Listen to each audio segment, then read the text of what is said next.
One. Okay, hey, it's Ernie, I'm back. So the last little video that we did, we showed you a soil cutter.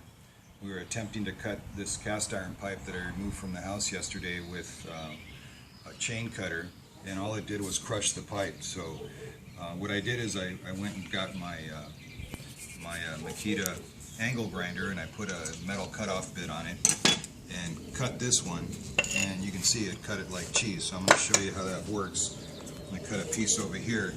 Now, a lot of people say to use this like under the house. I wouldn't recommend it because this throws a ton of sparks, and when you're under an old house, you absolutely don't want that. So we're going to cut it here outside. You know, after that's one of the reasons I used a Sawzall under the house, because it doesn't spark. So this is going to be a little noisy.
And there you go.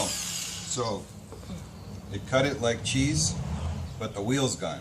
So I just made 2 cuts with this wheel. It's a brand new wheel. It's a fiber cutting wheel for metal cutoff.